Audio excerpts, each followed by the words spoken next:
Alexander Armstrong could be one of the busiest men in show business. But he's not about to slow down anytime soon. In fact, he's about to do something he's never done before, perform in his own one-man show. And this is something you've wanted to do for a very long time, I really genuinely have. I've been meaning for about 7 years to do this tour, and every year they think, well, do you want to do it? It'd be better put it in the diary. I think, yeah, just leave it another year. Because it's pretty, I mean, it's scary. This is on your own. There's no one... Yeah. I mean, I've always been part of double acts. Obviously, Armstrong and Miller, that's that one. Obviously, Richard and I are kind of a double act as well. Of course. You know, and I've presented in double acts, and it's sort of, it's suddenly quite a... Yeah, it's quite a thing. Well, it's that 15 minutes before you go out on stage, I suppose, on your own. That's You've the got one. no one to talk That's the one, exactly, where you sort of parade up and down. Normally, it's just been me and Ben Miller, Ben with a guitar and me, and we sort of wander around doing those sort of strange pre-show rituals you go through. But no, it's going to be me on my own. I don't know what it's going to do to my mental stability. But I tell you what, the funny thing is, I mean, I sort of have been doing stand-up for quite a while, just doing it. I do quite a lot of corporate stuff. Yeah. And over the years, I've sort of graduated from... I started off writing everything out religiously and sort of in longhand and kind of reading it. And I then moved to notes, and I now don't do anything from notes at all. I kind of have fun with the room. And I learnt that way. So I've sort of been doing it. I just never done it. So what are you going to put in this show? What's it going? Because it's called All Mouth and Some Trousers, so there will be some trousers. There will be some. It's not like that other show I do, I promise. It's not like that. No. There'll definitely be trousers.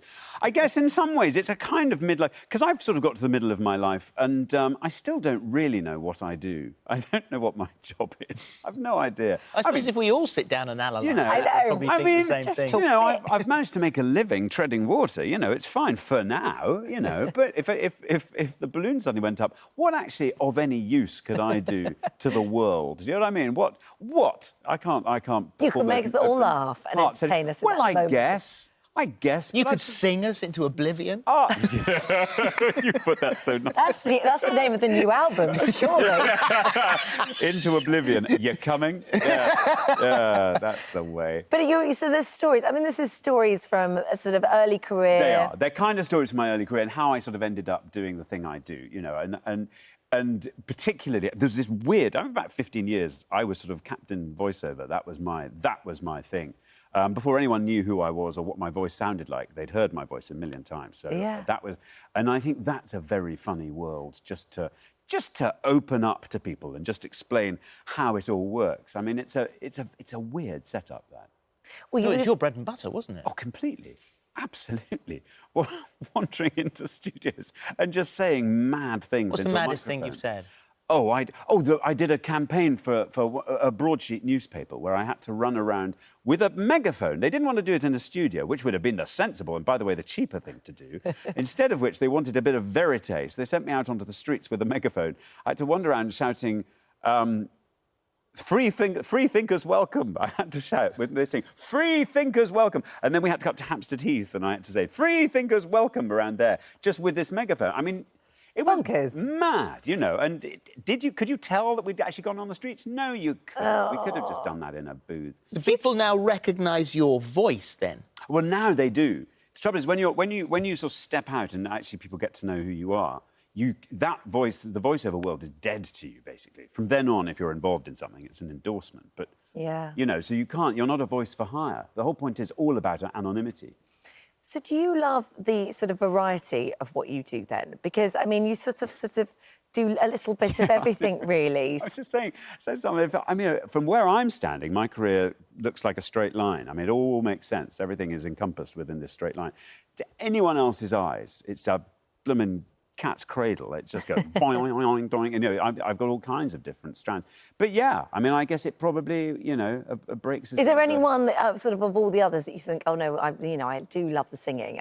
That's something I could never give up, or... I love all of it. I mean, I think Pointless is, I find, particularly nourishing, because it's kind of... There's a lot of comedy in... I mean, I don't know how much of it makes it into the edit. Will you sing some more? Will there be a Sing Us Into Oblivion album? Probably. There is now. Yes, there is, absolutely. I think there probably will be, actually, yes. And the plan will be... It's really just a matter of making sure nothing clashes, you know, because you want to... If you've got to do it, you've got to make sure you do it properly. Yeah. But, yeah, I mean, it's a really lovely thing to get time to do when I have it. And writing? More writing? Yes, more writing. That sounds like that's next on your list. That is a thing I've so enjoyed writing this show. I mean, that has been a really innovating thing to be back in the midst of, you know, just actually thinking and writing. I've done that for a long time. The thinking bit particularly. Yeah.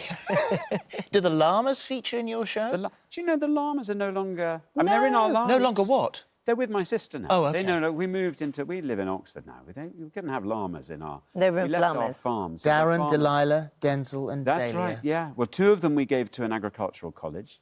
That's nice. They're out at Whitney, so we can go and see them there. And the other 2 with my sister. The thing was, they kept breeding. That was the problem. Isn't that the point? Well, it kind of is. The thing was, the gene pool was very, very shallow. Yeah. So every time you saw a new one, you'd think, oh, how sweet. But at the same time, ugh. If you know what I mean. I was kind of think, OK, well, we'll overlook The fact that they're brother and sister. What must have happened Right, here. OK, well, it happens in parts of the country. Yeah, it hasn't... they all seem fine. But, yeah, the llamas, they're still in our lives. Oh, well, good. Well, that's good. Good. And so are you celebrating a birthday in March? I am. So you said that this wasn't a midlife crisis, but it's not a midlife crisis.